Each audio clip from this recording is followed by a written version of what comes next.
From Alachua, Florida, I'm Amrita-Keli. I'm Krishna Kishore. And I'm Amrita. Welcome to Nectar Talks, from the heart of New Ramanreti, the largest Hare Krishna community in North America. And the home of thousands of Bhakti Yoga practitioners. In our ongoing series of live interviews, we explore a range of spiritual topics, introducing you to inspirational community members and guest speakers with diverse backgrounds and experience. Like bees searching for nectar, we seek to extract pearls of wisdom from how they live their lives and the spiritual lessons they can impart to us and our listeners. If you're seeking nectar, look no further. All right. Let's get started. Hare Krishna, everyone. Thank you so much for joining us for this very, very special 25th episode of Nectar Talks. And I'm so delighted to be back here with all of you and introducing you to my dear friends, Tricia and Panchali. And they are Krishna House alums who have joined the ashram, come into Krishna consciousness as young women, lived there for some time, had some pretty incredible adventures that I would like to explore with them today. And now have actually gone together, moved on to a new Sankirtan mission in Philadelphia, working to build up their programming there and their outreach. So it's a really exciting time. We love to focus on the personalities that are built up by the Alachua and the Gainesville congregation, and who build us up as a congregation by their enthusiasm and by their service. And so sometimes we stay here for a very long time, and sometimes we come and then we explore and we go off. And my mission is to catch you before you leave us and hear about your realizations and your experiences, so that we can learn from you and learn together as a community how to stay inspired and committed and authentic in our Krishna consciousness as individuals and as a society. I'm really grateful because I asked Tricia and immediately she said, sure, I'll do it. And Panchali took a little bit of encouragement from Tricia, and now they're both here together. And thank you so much for agreeing to do this with me today. Thank you so much. I guess it's so inspiring. I will say I'm a bit impulsive, so even though I constantly stutter and have trouble finding my words, I'm excited to do this. Let that be encouragement to every devotee who thinks that, you know, they shouldn't be doing this, because everyone says, oh, maybe another time, I need more time to think about it, you know, just embrace the impulsivity and let's get these let's capture these moments together. It's really delightful. So all right, here we go. Now, what I'd like to do actually is start with hearing about what is happening in Philly. Why are you there right now? What led up to this move for you? Like, what is your situation? Where are you? What is this room you're in? And what are your plans for Philadelphia? Well, this room that we're in is, me and Panchali share a bedroom. There's one other Vaishnavi Bhaktin living in the room next door, and we came to Philadelphia to start a Krishna House under the instruction and guidance of Kalakanta Prabhu, who's just sending out devotees left and right to start Krishna houses all over North America and hopefully everywhere else as well. So Philadelphia is just so rich, so culturally rich, historically rich. The people are very progressive, very open-minded and open-hearted, very loving. We were walking down the street the other day and we just got so many smiles and good mornings. It was like, where am I? It feels like it's really a sweet place. And the temple itself is just breathtaking. Shishirada Shardi Hari are so merciful and loving, and of course Jagannath Baladev Subhadra, just like the Sankirtan going out and bringing people back, into the heart of the temple. This mood is here. They have Korni Chai.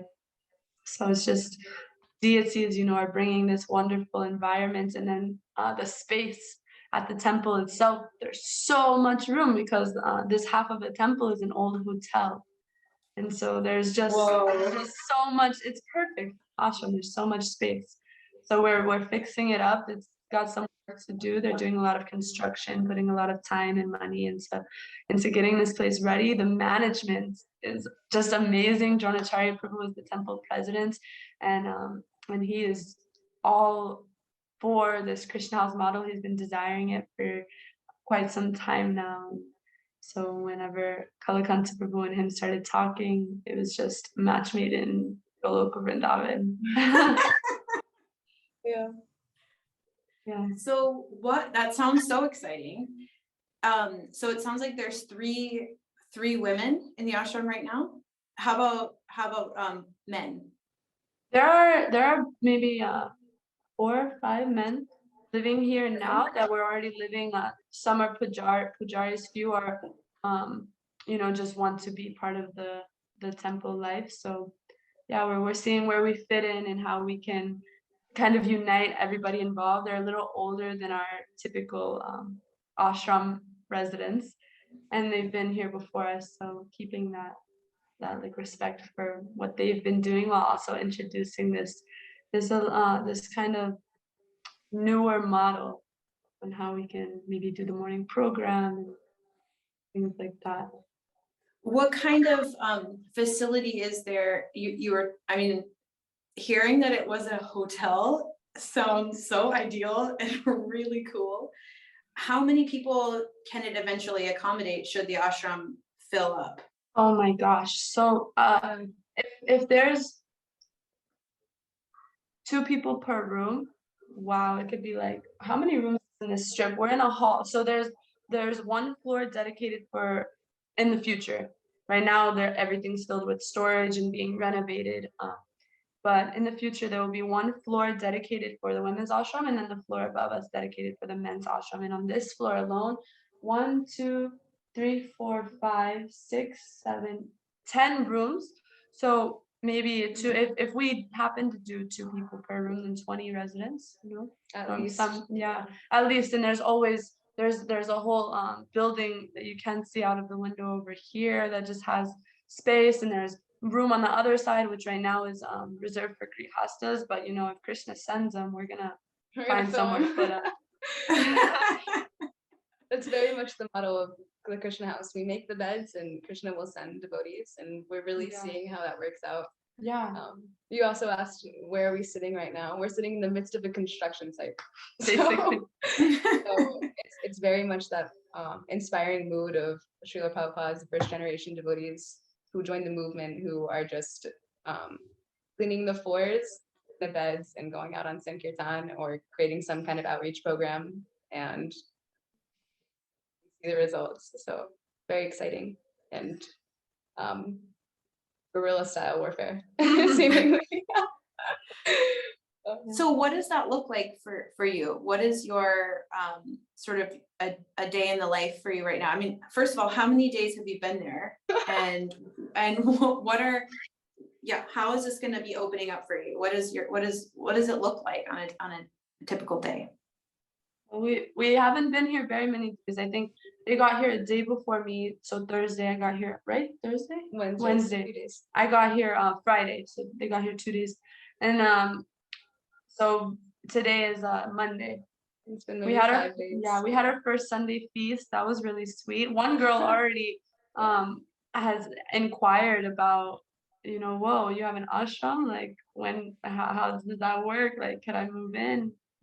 Inspiring in that way. So that was really, really beautiful to see. But a day in our life right now is we're trying to figure that out. We're trying to, of course, we're trying to go to Mangalarti, have good sadhana. It all starts sadhana in the morning, and then so far what we've kind of modeled that, today what we did was sadhana in the morning, then we have lunch, and then after lunch we have our things that we're doing for the day. But that'll, we're playing with it, we're seeing what works. And then once we introduce, because right now we're so like, we're just trying to like get the bathroom usable and things like that. So it's a little, once we start going out on Sankirtan, we'll have more of a formal like schedule and set up for our day. I'm looking forward to that. Yeah, it's very much planning right now, figuring out what it is that we need to do practically, and then also like the vision for how we can start reaching out to people in the community. So today we're making cards for a holistic health fair that will be next week, and there's a Rath Yatra coming up. So it's a lot of in-house work right now. We're also working very closely with this couple, Anupam and Mani. Maybe they can be some interviewites that you get to. They're really amazing. And they've just come very recently, just a few weeks ago, to kind of get the Bhakti Garden up and running, which is a small preaching center in the heart of Philadelphia. Oh, wow. Okay. So they're getting that started. They're very outgoing. Anupam Prabhu has coordinated a lot of things with Bhakti Center, a lot of outreach programs with Bhakti Center. So he's experiencing that. They just, their mood is so like, they just want to preach and share this with others. And so we're working very closely with them also, and their programs are going to be a big help for our outreach as well. We'll be like, they're having a program, they're opening up right after Rath Yatra. They're going to do an after party. So that'll be like the kind of the thing that gets them going. And so it's exciting that we have a team, that we've been gifted with. That's so special and maybe crucial, like to just being able to say yes to, I mean, this is something I wanted to ask you actually was, in the early days, we know that Srila Prabhupada would, maybe it seemed a bit spontaneous even to say like, where do we not have a center, and pick a spot on the map and literally ask devotees to go and be there alone and to pioneer a project. And, for a young person who is completely sold out to Krishna consciousness and, ready to do anything, that can seem like just the bee's knees, like the ultimate adventure. We also know that there's like inherent challenge in that, materially speaking, that is beyond words, and we've read about it and we hear about it in the pastimes of our spiritual parents and aunts and uncles. So in your case, what happened to lead you to Philadelphia? Were you asked to go? Were you presented with the opportunity as a group at Krishna House and some people volunteered? How many of you total are there that went to this particular project or are going? And what kind of a time commitment did you make to giving it a try? I guess my situation is a little different than Tricia's, because I was serving in a really similar way in Houston. That was the second major Krishna House to pop up. And it was right when I came back from Sankirtan, super fresh devotee, which still am, but it was maybe 5 months. And I went out on books and just, sold out. So I came back and spoke to Kalkanta Prabhu, and he presented Houston as an opportunity to go and on an adventure with one other senior devotee. And so I was serving there, and then emergency back home. So I was away from the devotees for a while, a few months actually. And then this was just like the breath of air that was being offered on a silver golden platter to come and help Patricia start this project here. So I'm here and with Tricia for the next few months until November, when we go on our pilgrimage to India and Vrindavan, and then she'll be coming back and I might be going back to Houston. So I'm just kind of here for the support and 2 other hands and legs. So, but Tricia, I'm not sure. This is a whole basket of eggs you can go into. Similar setup. I mean, I didn't go. She went out like 5 months in, and then out on traveling to Sankirtan. I was at the Krishna House, I think, about a year and actually about 2 years, almost 2 years, and then I went out on Sankirtan for 3 months, and on that Sankirtan trip, we stopped here at the Philadelphia temple. We stopped here one time before, actually, with the Krishna House trip, and it was like 8 o'clock at night when we arrived, and it was dark and it was a little chilly, but I was in the parking lot looking at the temple, and it was just so surreal. I just got this wave washed over me, like, I'm gonna be here one day. This is so perfect. I was looking at the parking lot, looking at the front lawn, and I was just having all of these visions of like people and devotees and programs, and I was just like, this is amazing. And then we went inside. The other devotees that had gotten here already, they were doing kirtan in the temple room. The curtains had already closed, so I didn't get to take darshan. Kirtan was so ecstatic, and I was just like, just my heart was opening and opening. And then we took prasadam, and we were taking prasadam in the prasadam room downstairs. And Dronacharya Prabhu, yeah, when he was speaking, we were all sitting in a circle, and he was kind of like telling us about the temple, and we were gonna be there for like 2 days, and or maybe just one day or two, I don't know. But he was telling us about the temple, and the way that he was speaking, he was just very gentle and very caring. You could feel how much love he had for the devotees, and so I was just like, wow, he is like an amazing temple president. Like, I could so see myself, working under him, working with his guidance. And then while we were taking prasadam, he was walking around, and I just like called him over. I was like, Dronacharya Prabhu, this temple is amazing. I'm gonna be back. I'll be back. I'll start a Krishna house. It was like my first day. It was like 9 o'clock at night. And he was like, oh, okay, that's very encouraging. Like, very sweet, probably didn't think so much of it. And then then I'm on Sankirtan with some ladies, and we stop here, and I'm just like reminded, I kind of faded, but I'm just reminded of how much I love it here. And I'm telling Dronacharya Prabhu again, like, Prabhu, I'll be back. And then I told Kalakanta Prabhu, I talked to him, I was like, you're starting all these Krishna houses everywhere, and I'm really attracted to Philadelphia, and it's perfect. And he was like, oh yeah, we're already on it. Like, I've been talking to Dronacharya Prabhu, he wants it. He's like, he's really enthusiastic about starting a Krishna house. And I was like, it was just perfect timing. So he told me, yeah, you're there. You're the one I'm gonna send out. And so he told me I could come. He also invited Sierra, which is our Bhakti next door. And she's just so sincere. She joined at the Harmony Collective just a few months ago. I had no idea Sierra's there with you. Yeah. Oh, wow, that's so cool. Yeah, she's so amazing. Another Krishna House alum that joined at the Harmony Collective. Mm-hmm. Yeah. She was at Krishna House for a couple months, and then Kalakanta just saw this like life in her and was like, yeah, let's do it. And so she's gonna be running our yoga program, because she's very good at teaching yoga classes. And so we're gonna start. He wants to make it a setup kind of how it is in, where's the temple? In New Zealand. New Zealand temple with Devi Amrita Maharaj. Okay, yes.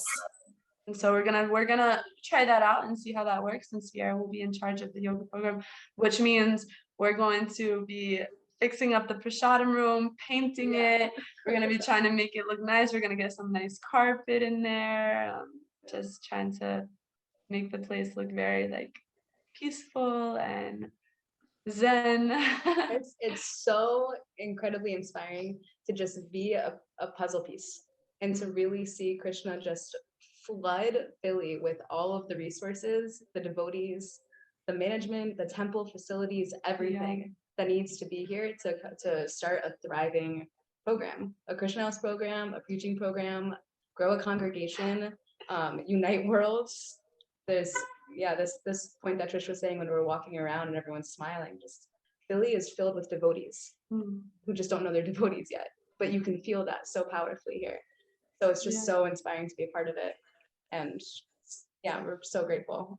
It's definitely a project that's going to take a lot of work, like, you know, the painting of the walls, and I mean, that's just the most minor of the details that we have. But this semester right now that we're looking at, it's the prerequisite to a flourishing Krishna House come springtime. And so right now it's very much setting Sierra up for success with these yoga programs and doing outreach, kirtan in the park, yoga in the park, making the beds so that people can come. Figuring out how we can put the program, the model that we have in Gainesville into a whole new place. And so it's exciting. It's really exciting. Adventure, you're saying. Yeah. I have to admit that just hearing you talking about this, my heart is actually starting to elevate. Because I think that this is just my personal experience, but I've heard it echoed in so many devotees, that when we have the opportunity to share Krishna consciousness with other people, we remember, we see the joy that comes into their face and their disposition when something is awakened within them. And we're reminded of what that felt like when we first came to Krishna consciousness. And Krishna really reciprocates with us extending ourselves in any way for other people. So one thing is kudos and so much gratitude for the temple president and the community there who have invited you and are embracing your pioneering of the next phase of the Philadelphia Yatra. And also, to just as yourselves to come and be empowered to make decisions like what the wall color is going to look like and where the houseplants are going to go. I mean, these are actually so nice.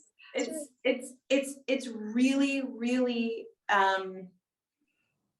it lends itself to deep formation of, personal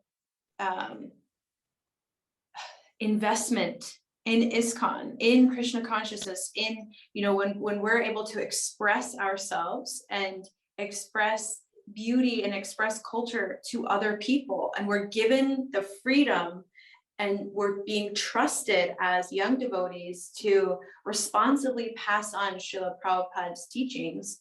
There's really not, as a young person, it's so enlivening and so encouraging, is it not? Absolutely. Yeah. It's so much the mood of Kalakanta Prabhu and the Krishna House model is to just empower new devotees to get that experience, that taste of what it means to be fully surrendered and fully capable of expressing every aspect of themselves as an offering to Srila Prabhupada in this movement. Yeah, it's Srila Prabhupada's mission. This is exactly like what he established when he was here. There were ashrams, the devotees were living in ashrams. This is how they were able to really fully surrender and fully engage their propensities in Krishna's service, because they were living in it. Not that that can't be done outside, but it makes a difference. It makes it easier for sure. It's definitely not limited to the ashram experience, but to be able to have nothing to worry about, except for your relationship with Krishna, is so beautiful. It's so nice.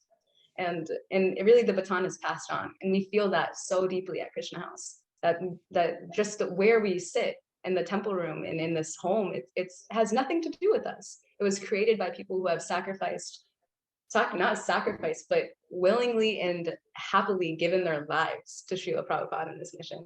So to sit in that room, it's like, as we cultivate bhakti in our heart and this gratitude, it's like, what can I do? Like, how can I equally engage in this in this mission that I'm sold out to, So, and it's not an ancient concept, right? We have this idea of like the first generation, the first wave. It's alive right now. It's movement. It's in motion. And so that same empowerment from Srila Prabhupada, that if we fully surrender, he'll talk to Krishna, he'll make it happen. Krishna will pull all the strings. Yeah, we feel that so much, and it's enlivening. Beautiful. Now, you touched on something really powerful And that was along the lines of being given a situation where you don't have to worry about anything. And I take that to mean materially speaking, really. And like, for example, financially, you know, you're in the ashram, you're in a situation where you're doing full-time service and your needs are being met. You have accommodations, you have prasadam, you have, you know, you're not wanting for anything. However, I want to ask two questions. One, and this will take me back to your joining story, okay? But I want to know, how old are each of you? How did you come into the Krishna House, if that's where you both joined individually? And what was your experience of maybe that tension between like going with the flow of how life typically evolves for most people from, like, for example, the high school experience into adulthood, or the college experience into adulthood, and the workforce of some nature, to then choosing to move into the ashram full time. So tell me a bit about that experience for you, and do you have sort of an internal dialogue about what the rest of society is doing and what you're choosing to do? Is there any challenge in that at all, or how does it feel in your heart? And one thing that I want to like note is that for a lot of our Alachua youth, this is like really far out, and they've grown up in Krishna consciousness. They've, you know, it's been around since they were born, and we can't imagine what that's like. And maybe it's hard for them to imagine what it's like to come into Krishna consciousness at 18 or 20 and to feel like the whole universe opens up and there's nothing else that I want to do, you know, for the next few years. So can you just sort of lay that out for us, maybe your internal journey, as well as a little taste of coming into Krishna consciousness? Yeah, I mean, my heart goes out to, and I have so much respect for the people that grow up in this movement, because I think that it can be, yeah, people can see that their experience is so easy because they're already devotees, you know, but that whole internal change, that shift, I feel like it's one that I feel really grateful for having a lot of experience in, like, the material world, right, where I was just done. But when I was at UF, I was a student there in my senior year. I was graduating and it was my last semester, and I went to change my major again, and I found out I was graduating in like 2 months. It was just such a, yeah. And, I'm laughing because I did the same thing. So oh yeah, I mean, it's funny. It's just so indicative too of like the societal push, and like that we have to go to college, know what you want to be.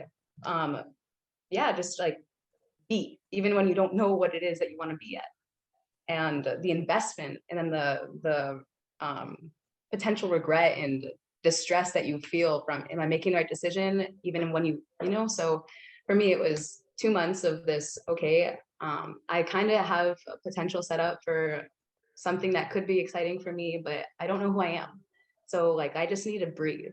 I just need to slow down and like figure out like what it is that I really want, because right now there's like 10 different things that are all in completely different directions that I want.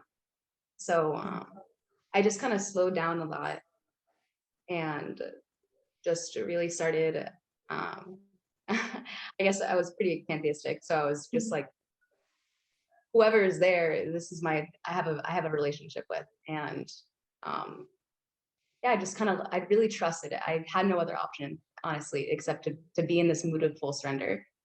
Because I didn't want to move forward in the way that I was flowing. And so I knew that if I just step back and put it up there, then, you know, things will work out the way it should.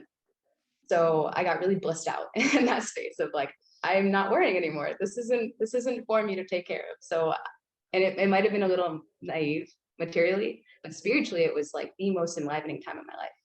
So there was probably 3 months where I was just, walking around Gainesville, blissed out, when technically I really should have been highly stressed, highly concerned, investing more of my energy than ever into figuring out what's going to happen. But it was just this mood of full surrender. And to me then, right, it was the peak of my spiritual life, pre-Krishna consciousness. So I just started flowing, and I floated one Wednesday into Krishna lunch, and it was just, I got a book, I got prasadam, I was invited to a program, and I went to the program, went to Krishna House, and met the devotees, all within like a 6-hour gap. And after never having Krishna lunch my entire college career, and it was just game over. They were talking about like the universal form of Krishna, and which was so appealing to someone who was just like so in that world. And yeah, so I started coming around the devotees to their Saturday night kirtans, which this was all during COVID. So it was the kirtan for me. It was sitting in that space and chanting the mantra and letting it just, like, it felt like I was in like a tunnel, not even a tunnel, just like a cave. And there was just the Maha Mantra surrounding me, being like bombarded by this mridanga, and like my heart, I really, and it was during Kartik. So it was just so much mercy. And I felt it. I really, really felt Krishna. And it was such a special experience in my life, figuring out who this person was that I had been developing a relationship and falling in love with. It's like you fall in love with someone and then you find out who they are. And so it was just, it was just, we all as devotees have these experiences falling in love with Krishna. And for me, I felt like just situationally being around a group of devotees who were so young, inspired, so many programs, so much support. It was like a love bomb. And so I was sold out. And then it came to graduation day, and I still didn't know if you guys were in a cult yet. So I really had a lot of questions. It was so new. And so it came down to the point of picking either go to my graduation or go to Georgia with a bunch of people and find out if it's cult or not. So of course I went to Georgia. And I met got to get close with them. We shared a bedroom that night, that weekend trip, with my two now best friends in the movement. And I fell in love. I still had a lot of questions and was confused, but it was a week later, I quit my job, just asked Krishna to somehow figure out my living situation that I had tied up that was holding me back from being able to move into the ashram. A cat who was just a funny story that I had, but a cat, a lease, some figuring out a lease situation in the height of COVID was like going to be impossible. Krishna just took it over, and so I got to move in January 1st, and I think so. Yeah, I was love bombed, and it was wonderful because that space was there to facilitate that. So that just built this really deep gratitude in my heart that like this is something that I want to be able to give back because I don't deserve it. Really, it was just so rare to be in a community, not only Krishna House Gainesville, but Alachua. Like I had just had these, like, this is a really spiritual place, and actually now finding out that this is why. It's because all of these amazing devotees are in this one area. Blew my mind. So I was ready. This rationing it, the material over spiritual. Like, what am I looking for? It was so clear for me that the more that I give up the things that aren't true to my heart, and the more I put them in my life in the hands of somebody who knows what is best for me, then the more reciprocation I will feel, the more what is best in every aspect of my life will unfold, and the happier I'll be in the process. And what kind of a commitment were you asked to make when you moved into the Krishna House? Like, what was the arrangement when you moved in? Was it for a specific amount of time? What are the rules that you have to live by? I didn't even ask. So that's so old school. That's like that's like Prabhupada's disciples learning about the regs after they got initiated. It feels similar, but they're amazing people. Really, I'm really inspired by that group of that generation. But I think at the time, because I didn't ask, it was very much just I was already in kind of the process of getting rid of everything, because I didn't know if I was going to be traveling out to California, like renting a van or just buying a van. Like I was kind of moving my life around a lot. So I just kind of had all my life condensed into like a big walk-in closet in my apartment. And so I just, I remember I like moved basically like half of it Goodwill and then a couple of things into the ashram, and just was in the mood of, this is my life now. I don't see like another, I don't see another end to it. And so I was kind of deluded materially, you know, that mood of like extremist, that I think it's just the human nature in general, you know, when you evolve or you into like a next phase of life, you hit an extreme and then you find a middle ground and you move forward and you come back a little bit. So yeah, I definitely don't recommend it to other people. just you own.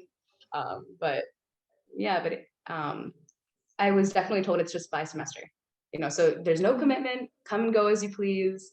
And that helped me relieve a little bit of this idea that every single person outside of the Krishna House community was telling me that Krishna House devotees is all a cult.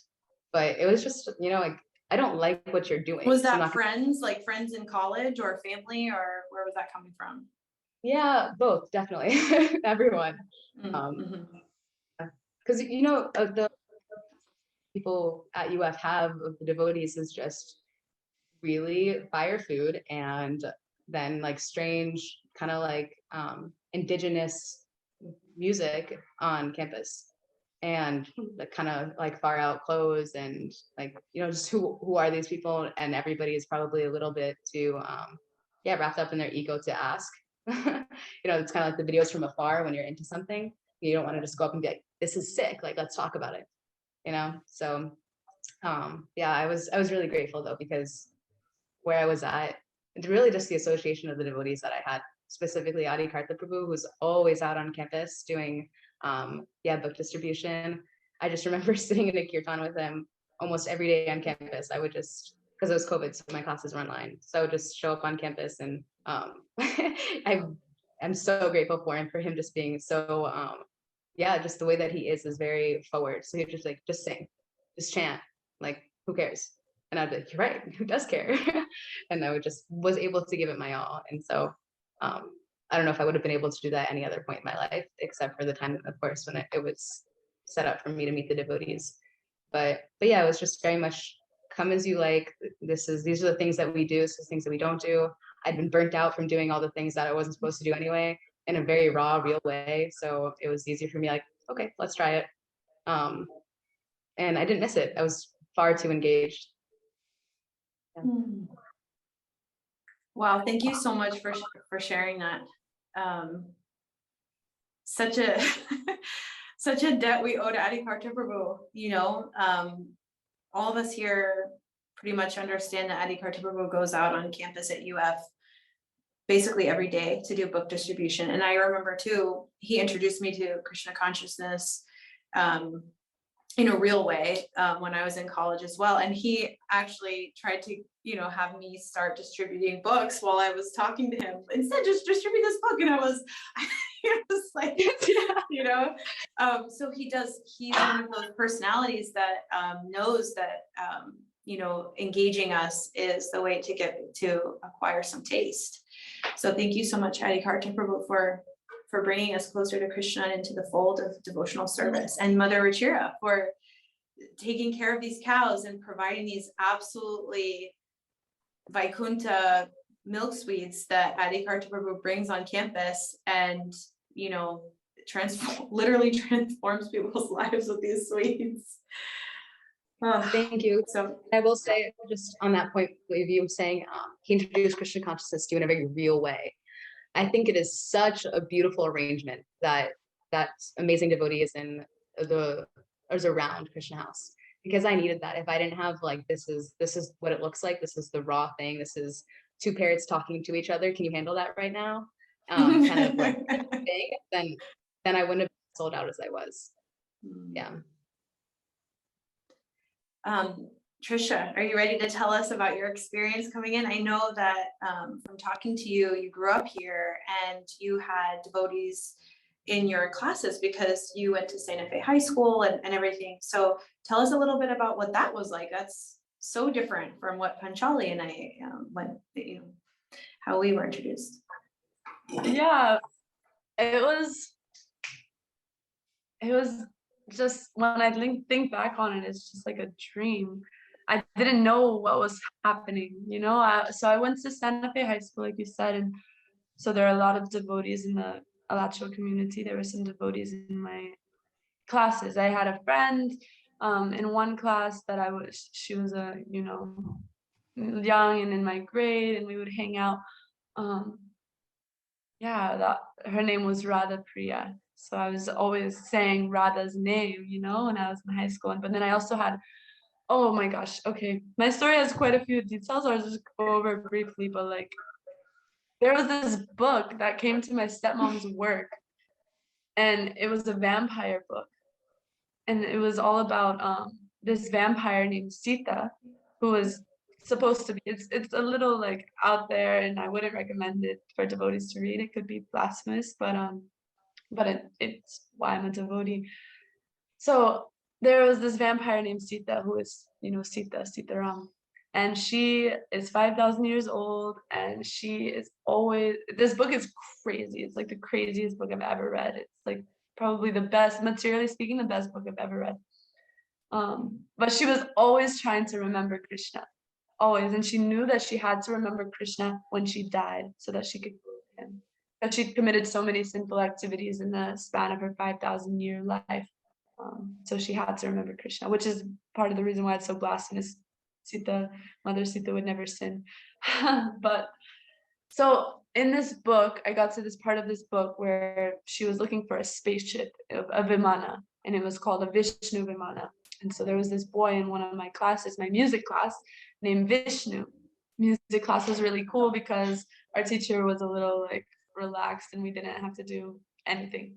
And so I asked this guy, this Vishnu, okay, you have this name, you must be a Hare Krishna. Can you tell me anything? Is this book accurate? I had him read the book. He was like, my mom would not be happy if she knew I read this book. but he read the book and he was like, oh yeah, this part's kind of accurate. This part's a little made up, but it's a cool book.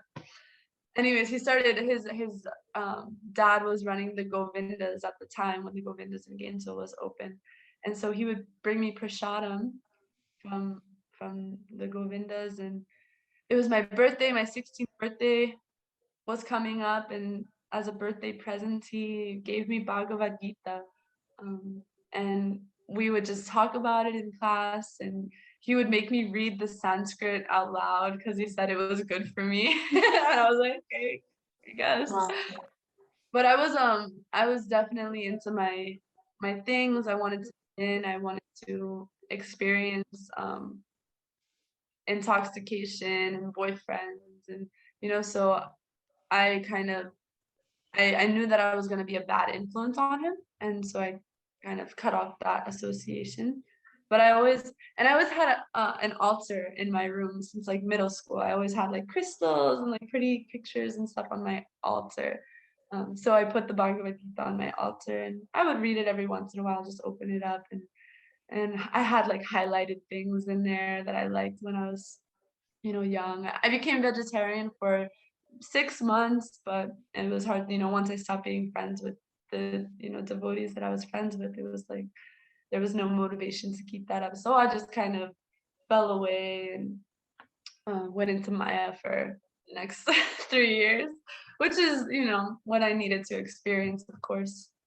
I had to get these things out of my system. So but the thing is, Krishna just followed me. I was going to Warped Tour one year. I think I was 17, and the devotees used to always like go to Warped Tour and have a booth, and so one day I was at Warped Tour, and some guy in orange stopped me, and he was like, I have a book for you. I was like, I know about Krishna.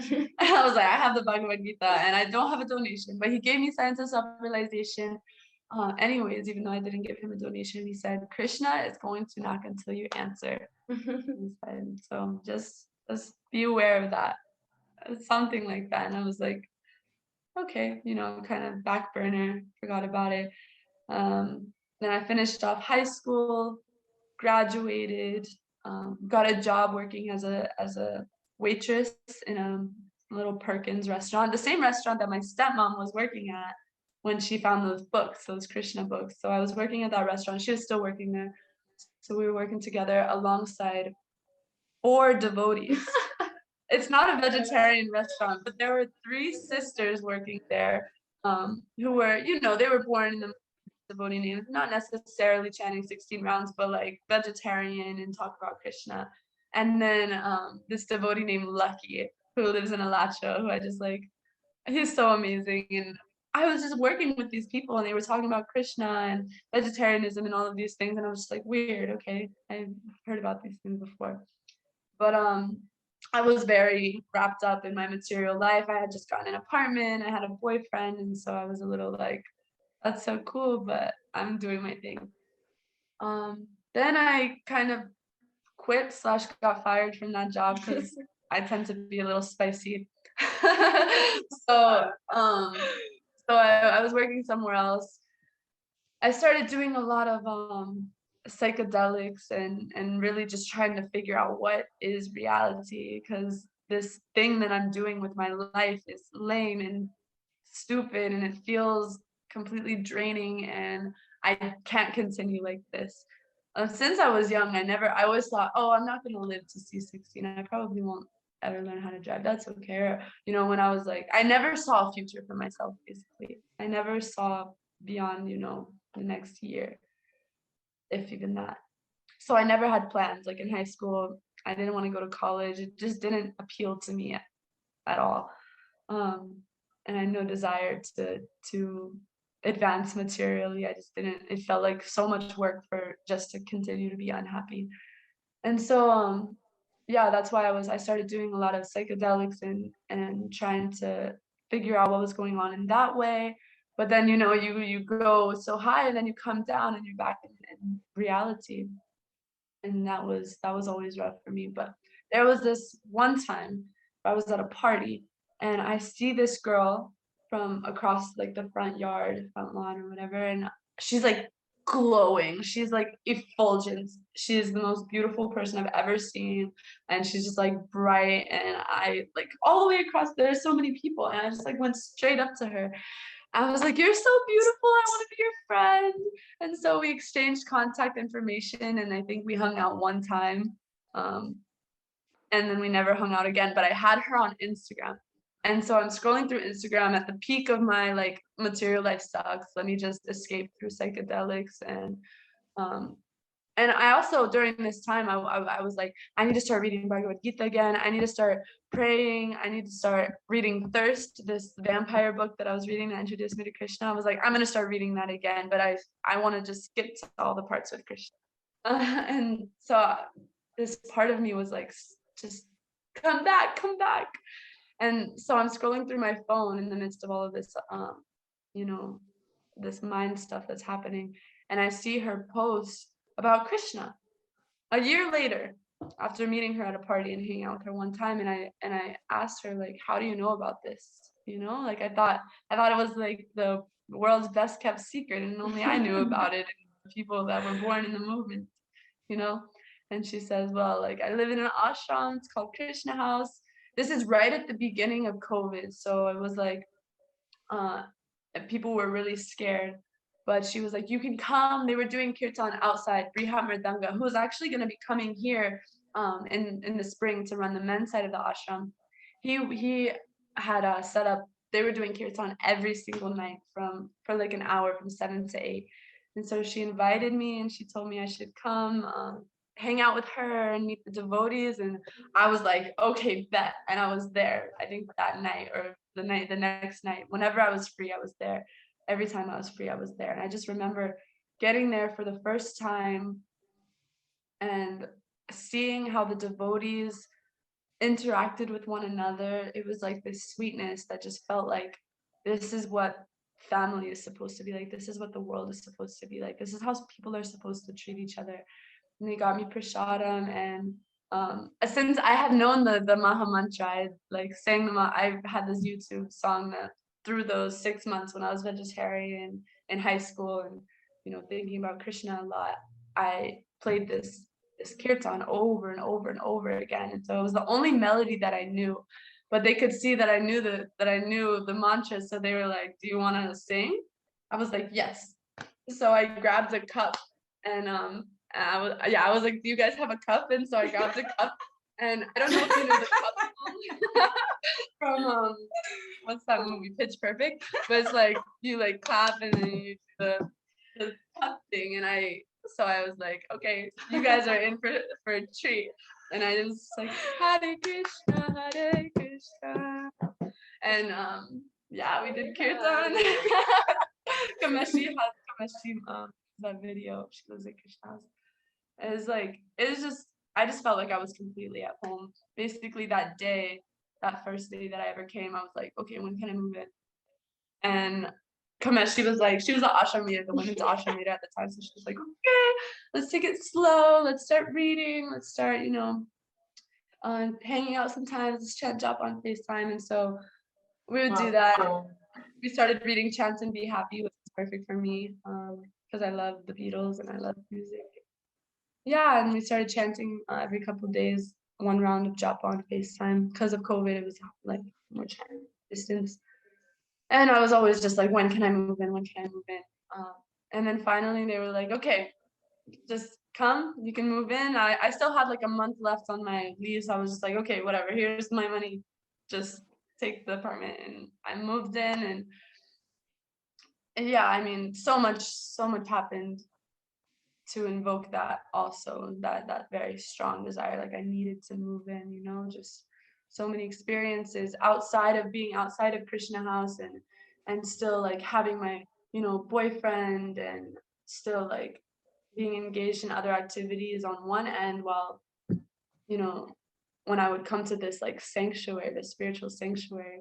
And I'm a very extreme person. So I always thought it was a perfect arrangement that I joined during COVID, because I wasn't able to have the full Krishna experience if I was still in the material, atmosphere. I wasn't able to come and stay the night or go on trips with the devotees or come with them to the temple. And if I lived in the temple, I wasn't able to go and hang out with my Karmi friends. Whoa, cool. So I had to. So basically, I moved in, and the next day I was just. Yeah, I moved in. I was in the quarantine ashram, and I had nothing to do. So I decided, I was like, how many rounds do you guys chant? And so I started chanting 16 rounds like that day. It was just like past life, just catching up to that point, that I left off. Yeah, and then the rest is kind of history. I mean, Krishna House is just so perfect, and there's so much opportunity service, and there's so much magic. I just can't even describe it all. It's just only Krishna knows the whole. Yeah, and just seeing how, and especially also being on Sankirtan after my own story and how personal Krishna was in my own coming to him, and then going on Sankirtan and seeing like there would be moments where we would be looking for parking in this very populated place, but we'd have to drive like 15 minutes out of the way to park somewhere. And that 15-minute drive would bring us to this like park with like 3 people. And then one of those 3 people would be ready. They were sitting there like praying to God, to send somebody to them. And then we just come with a book. And it's like Krishna just arranges so perfectly every detail of our experience in finding him. It's perfect for us. It's just yeah. Wow, thank you so much for sharing your story, Tricia. And sorry, were you saying something? Oh no, just I mean, you're just in love. You're reminiscing on the bliss. Yeah. You both were talking about, the magic of, Tricia being at Warped Tour, and your friend who gave you Bhagavad Gita, and Panchali, your experience with Adi Karta Prabhu and book distribution. And You know, I've been sort of following the Gauranga Girls, which is a Sankirtan, a women's Sankirtan group who, you know, the personalities in the group change, but basically it's comprised of Krishna House women who have traveled around and distributed books for periods of time and then come back to the ashram. So we don't have much time left, but before we do get off, I want to hear about the Gauranga Girls, and I want to know like what that felt like for you to be given. Was it a van? Was it 2 cars? What was it? And then you know, a stack of books, and like what was that like for you? And your personalities, you know, talking to people all day. Well, it all kind of came together a few months into COVID. Yeah, so I moved in January, and everyone was just brewing, waiting to do something, to leave the house, to go out, like just to be with people again. And so come summertime, I moved in at the same time as another devotee, Janaki, who has an amazing story. And so it was her, myself, and Amrita. And we just kind of were presented the opportunity of, actually, no, Janaki is a fiery devotee and was very much like, I want to go on books. I'm tired of this. Like, it's time to go. And she is the Sankirtan warrior. She would be going out on books with Adikarta Prabhu on campus, and I was just so inspired, so fired up. So Amrita is the same way. It's just her nature to be flowing through whatever geographical location Krishna lets her, and to be cultivating devotees. And I was ashram mates with Janaki. We moved in at the same time. Amrita is just so inspiring. She's been a devotee for she's a senior devotee to me. And yeah, so Janaki's basically saying, you want to go on an adventure? And I have no idea what Sankirtan is, but yeah, heck yeah. And so I believe she just talked to the higher ups management at the house, and we ended up being able to go with her car, which is a sedan. So we were 4 seats deep, and mridanga, harmonium, like a suitcase harmonium, like a bag each, a yoga mat, I think 2 yoga mats, and like maybe 3 sleeping bags, and then the whole trunk stacked with books, which devotees had donated, and Krishna House supplied too. So it was so well funded, and we were just it was certainly an adventure, like getting it all together. But yeah, I'm really grateful for Janaki because she was so fired up that she just made it all happen. And so yeah, we went out on Sankirtan for a few months. And all 3 of us are very, very different. So it was really not only purifying, but just inspiring to be inspired and, you know, see how comfortable and outgoing Janaki is, how I want to say like intentional and like just very intelligent, the way that Amrita is able to kind of like snake into somebody's heart and then drop Krishna in it. Yeah. Very subtle. So it was, yeah. And also just to like figure out like what my nature is really, like, do I actually am I okay with the movement, like so much action?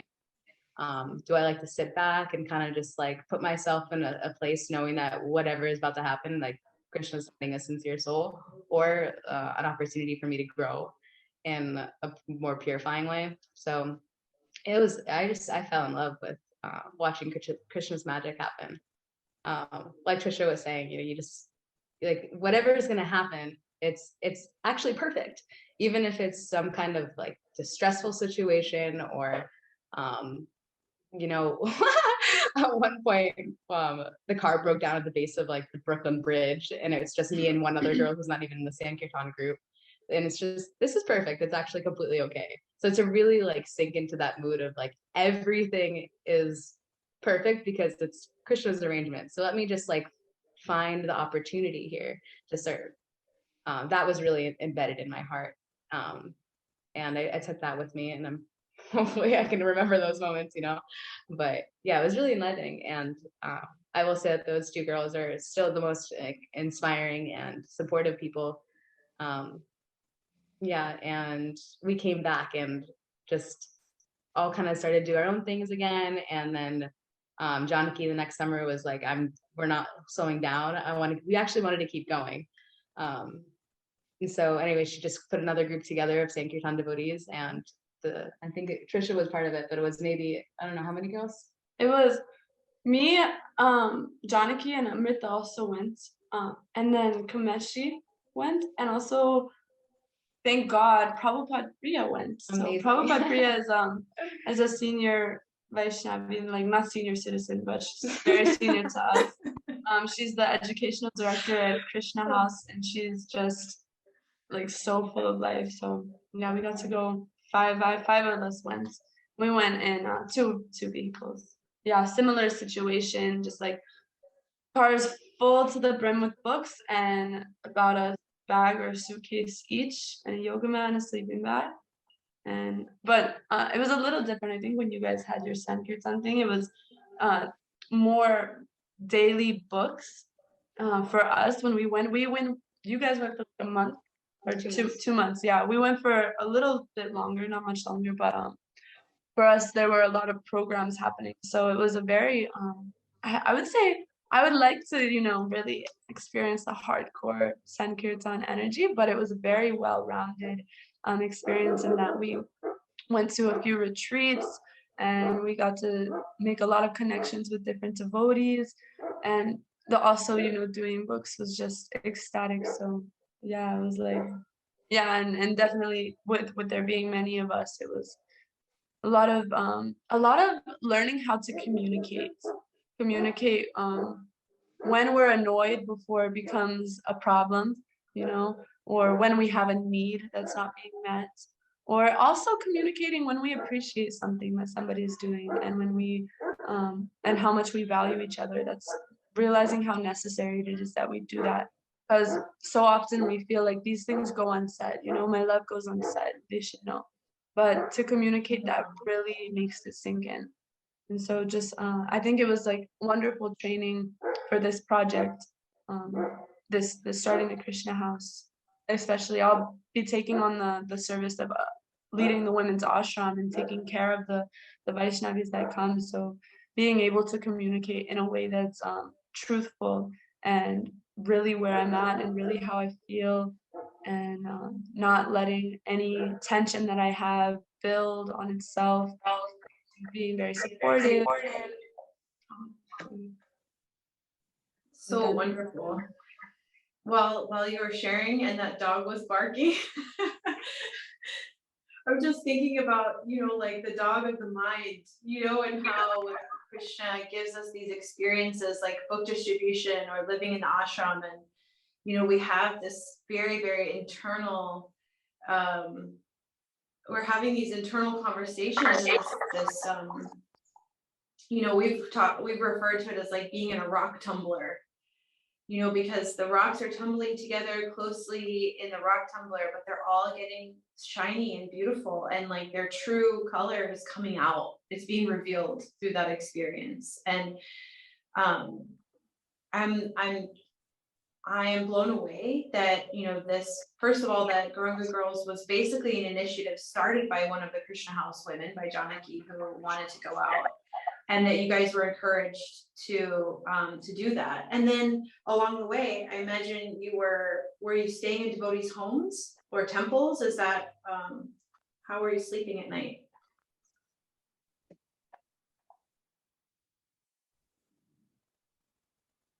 Yeah, our audio is a little starting to cut out a bit, so hopefully you can hear us. But yeah, it was Janaki. She traveled a lot before coming to Krishna consciousness. So it was part of her journey, and so she's very organized in the way that she can plan ahead and figure things out. So she bared a lot of the weight of communicating to devotees about, could we potentially stay during this time period, and the experience of going to devotees' homes. And feeding off of each other's inspiration, like, then just them being so inspired by us, doing Sankirtan in motion, like on the move, it was just, they were so kind and so accommodating and so supportive.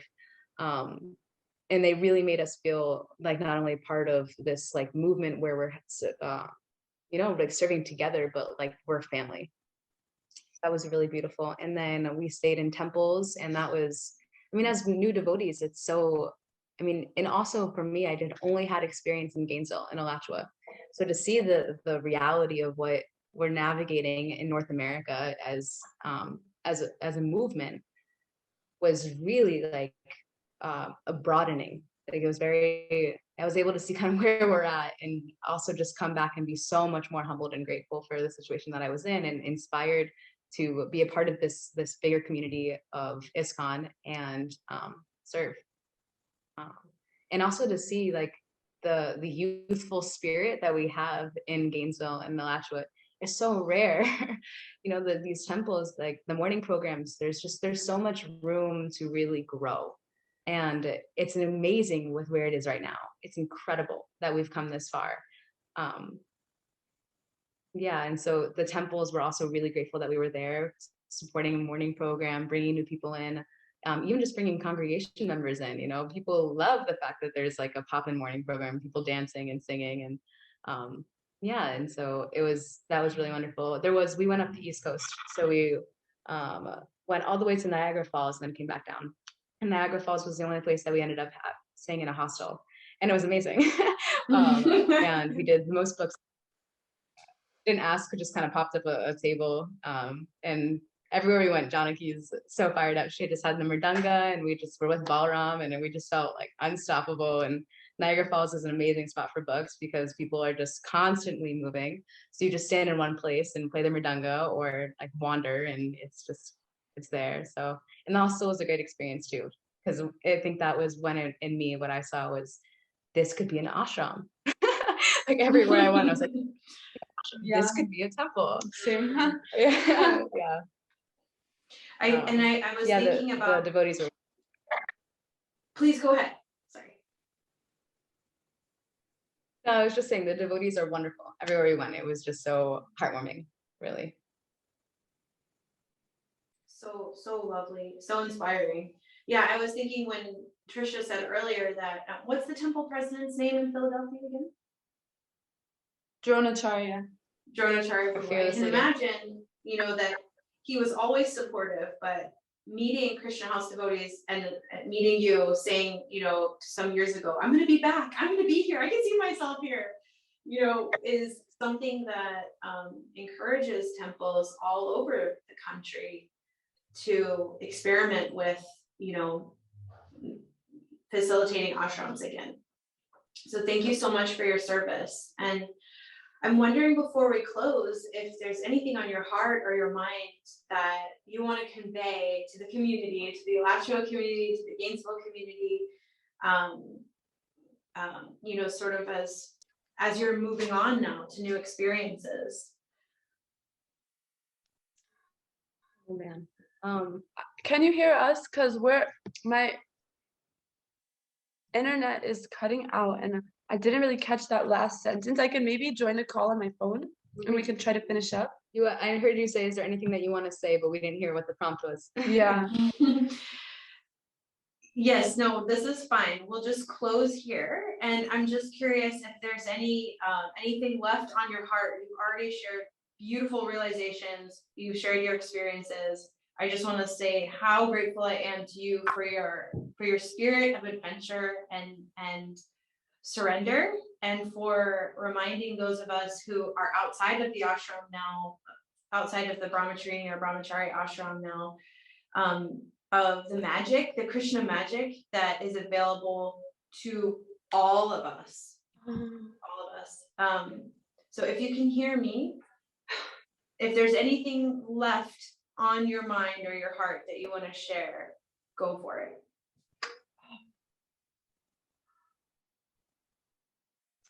We didn't hear any of that, Amrita-Keli, but knowing you, I know that you are closing out so beautifully and so wonderfully, probably asking us something to say. And all I have to say is thank you so much for having us on for your beautiful podcast and really bridging so many generations, inspiring so many people, giving us the opportunity to share our story. Yeah, all my love for you. You're so inspiring, such a wonderful friend and devotee. And yeah, we love you. So I hope whoever's listening to this can feel that Krishna is really pushing them right now to just go express yourself and be a part of the movement in some vibrant way that inspires you. whatever that is. And join Krishna House if you're of age. We got a space for you. I love that. Well, whoever you are, whatever your interests are, express yourself in a way that brings you joy. That's so beautiful. Thank you. Thank you both. We love you very much. Our prayers are with you on behalf of Shri Shri Radha Shyama Sundar, Shri Shri Gaurnitai, Shri Shri I know Gaura,